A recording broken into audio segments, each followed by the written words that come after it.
새정치민주연합 문희상 비대위원장이 당대표 경선에 출마한 도전자들한테 12월 초 전대룰 결정한 직후에 비대위원직을 사퇴하라 이렇게 권고하고 나섰습니다.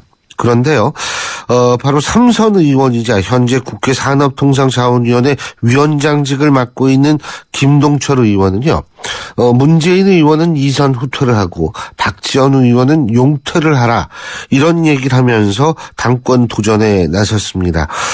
전화 연결해서 김동철 의원의 입장 직접 들어보죠. 김 의원님 안녕하세요. 네, 안녕하십니까. 예. 김 의원님은 아주 비장하세요. 정치 생명을 걸고 당대표직을 도전하겠다. 그죠? 네. 아유, 왜 당대표의 생명을 걸고 그러세요? 제가 제일 싫어하는 표현이요. 예. 직업 정치인이라는 그런 표현들입니다. 아. 네, 정치가 어떻게 직업입니까? 아하. 정치하는 사람은, 국회의원은 국가를 위해서 책임과 사명을 다해야 되는 우리 사회의 지도자들이죠. 예. 그런 분들은 자기의 책임과 사명을 다했거나 자기가 책임질 있고 더 이상 역할이 없다고 생각했을 때는 자기 스스로 판단해서 그 자리를 내려와야지요. 예. 네, 그런 뜻으로 드린 말씀입니다. 아, 그렇군요. 그러니까 책임과 사명을 다한다. 당권 도전은 그래서 안 되면 진짜 국회의원직도 다 포기하고 하실 겁니까? 제가 지금부터 그런 말씀을 드리면요. 네. 논점이 그쪽으로 옮아가기 때문에 제가 거기에 대한 언급은 하지 않겠습니다. 알겠습니다. 그런데요. 그러면 문재인 의원은 이선 후퇴를 하고 박지원 의원은 용퇴를 해야 된다. 이런 말씀을 하셨는데 네. 이분들 같은 경우에 직업정신이라고 보시는 거예요? 하여튼 그러니까 직업 정치인이 돼서는 안 된다는 뜻이기 때문에 네. 정치인으로서 예를 들면 문재인 의원 같은 경우는 대선에서 패배한 당사자 아닙니까? 예. 미국과 같은 대통령제 국가에서 대선에서 패배한 후보가 한 번이라도 계속해서 정치권에 남아있는 걸 보셨습니까? 아. 말하자면 이 대선과 같은 것은 당의 명운과 사활이 걸렸죠. 예. 아니 나아가서는 나라의 운명과 사활이 걸린 건 선거들 아닙니까? 예. 근데 그러기 때문에 당의 모든 인적 물적 자원을 총동원해서 치르는 거고 당원 지지자들도 자신의 모든 것을 던져서 선거를 치르지 않습니까? 예. 그런데 그 선거에서 졌어요. 그러면 자신은 물러나고 다시 그 자리를 새로운 사람들이 채워서 새로운 마인드를 가지고 5년 뒤를 준비하게 하는 게 맞다는 거죠. 예. 그러면 문재인 의원의 이선 후퇴라는 것은 의원직 사퇴까지도 포함하는 얘기입니까? 저는 거기까지 가는 게 맞다고 생각하는데 너무 가혹하게 들린다면 최소한 책임지는 의미에서 이선으로는 물러나야 된다. 저는 그렇게 주장하는 것입니다. 자, 박지원 의원의 용퇴 촉구는 어떤 의미일까요? 그분은요. 예. 아주 정말 너무나도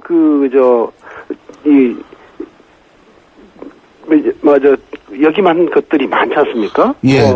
원내대표도 하시고 다 하셨다 이 말씀이시죠? 다 했죠. 청와대 공보수석부터 시작해서 비서실장, 당대표 비대위원장, 장관도 하시고. 장관 안 하신 게 없잖아요. 예. 그런데도 불구하고 이해찬, 박지원, 담화과 같은 구태 정치를 통해서 자리 나눠먹기를 하지 않았습니까? 저는 이것이 대선 패배의 첫 단추를 잘못 꼈다고 보는 거거든요. 그런 오류도 있기 때문에 그분도 마찬가지로 어떤 그런 정말 엄중한 책임의식을 가진 분이라면은 이제는 존경받는 훌륭한 언론으로 남으시라는 그런 말씀을 드리는 겁니다. 존경받는 언론. 그러니까 고문직 같은 걸 하시지 자꾸 국회의원이나 이 당권 도전하지 마시라 이런 얘기군요. 그렇습니다. 아니 참선인 저도 예. 항상 생각하는 것이 어떻게 아름답게 퇴장할 것인가를 고민하거든요. 말하자면 권력이나 아까도 제가 직업정치인이라는 표현 같은 건 안 맞다고 그랬는데 권력은 붙잡으려고만 하지 말고 아름답게 놓을 줄도 알아야 된다는 것이 제 평소 지론입니다. 놓을 줄도 알아야 된다. 예. 그렇습니다. 인생이 그래요. 놓을 때는 놔주는 게 이게 참 중요한데 그게 참 어려워요. 근데. 네. 예, 맞습니다. 적어도 일반인들은 그렇게 못하더라도 정치하는 사람은 그런 결단, 책임의식, 사명감을 정말 누구보다도 더 가지고 있어야 된다고 생각합니다.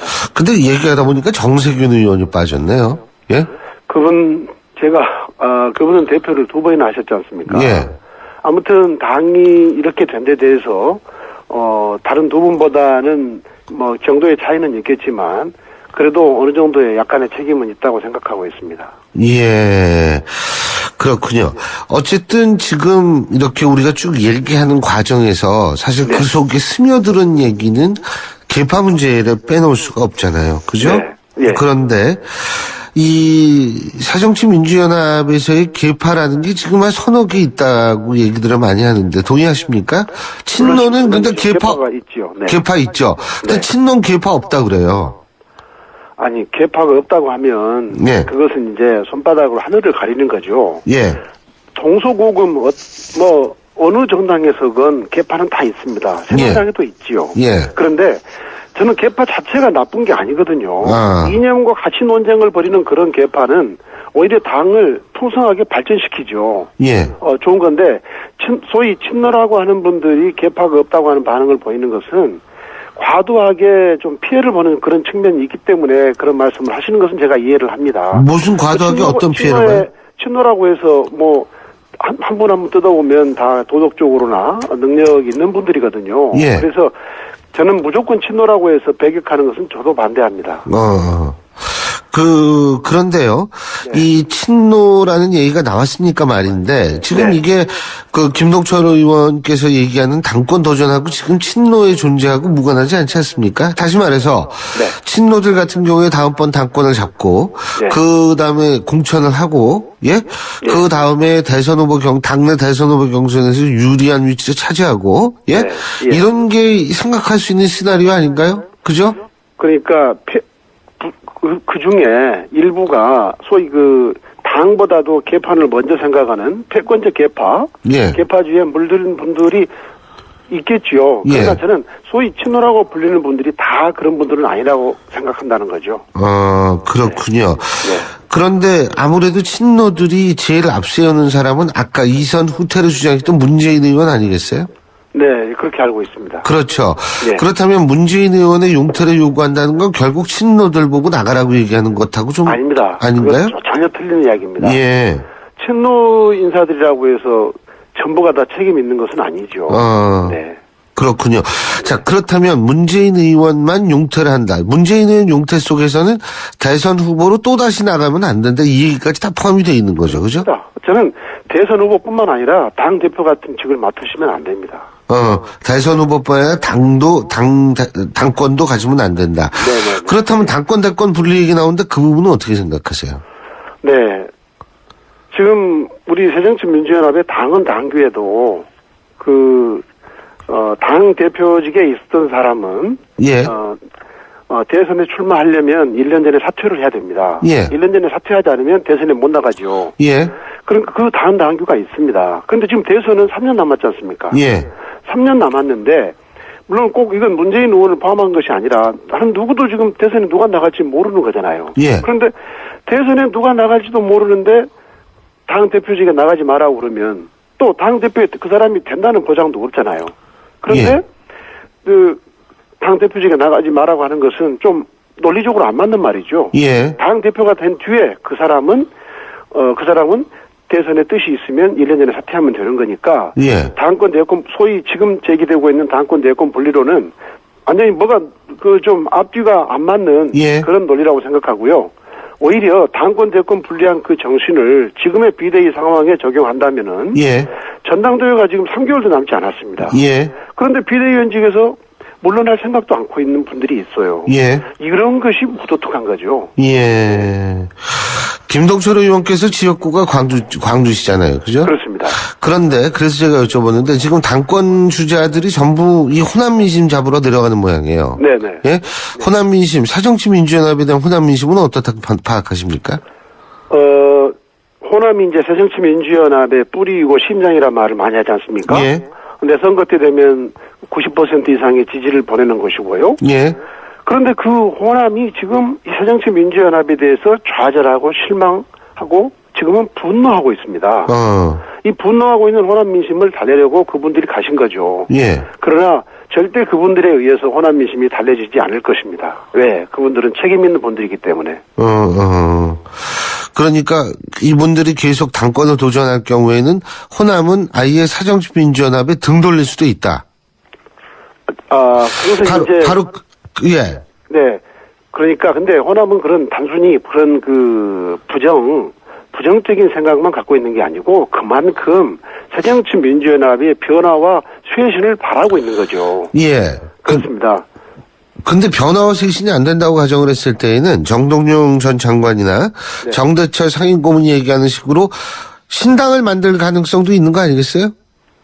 그래서 그것은 그것대로 또 다른 비극이기 때문에 저 같은 사람이 정말 저는 당권은 생각도 않고 있었습니다. 예. 그러나 당이 이렇게 가서는 안 되기 때문에 예. 그렇다고 해서 제가 가만히 있었던 것은 아니고 항상 당에 어떤 용기 있는 그런 발언들을 제가 해왔었지요. 예를 예. 들면 통진당과의 연대에 대해서도 저는 계속적으로 지난 몇 년 동안 반대를 했었고요. NLL 대화로 공개 같은 것에 대해서도 저는 계속적인 반대를 해왔었거든요. 그런데 이제 그런 문제 제기만으로는 이 몇 부족이기 때문에 그래서 제가 당의 전면에 직접 나서서 국민과 당원에게 호소하겠다는 그런 생각을 하게 된 겁니다. 예, 5674님은 이런 문자 보내주셨네요. 김대중 대통령은 3번이나 남아서 도전을 했는데, 네. 예. 그러니까 문재인 의원도 기회를 줘야 되는 거 아니냐, 아마 이런 의견이신 것 같아요. 그것은 지금 상황을 잘 모르고 하신 말씀이에요. 예. 김대중 대통령의 도전, 세 번의 도전은 솔직히 불공정한 선거였습니다. 예. 부정 불법 선거였습니다. 지금과 같으면 있을 수도 없는 그런 선거들이었죠. 예. 그렇기 때문에 국민이 4선 도전을 용납을 해주신 것이고 그분을 대통령으로 만드신 겁니다. 잘 알겠습니다. 어쨌든 이왕 도전하시는 거니까 선전하시고 좋은 결과 있기를 바라겠습니다. 오늘 말씀 여기까지 듣겠습니다. 고맙습니다. 네, 감사합니다. 예, 지금까지 새정치민주연합의 3선 의원이시죠. 김동철 의원이었습니다.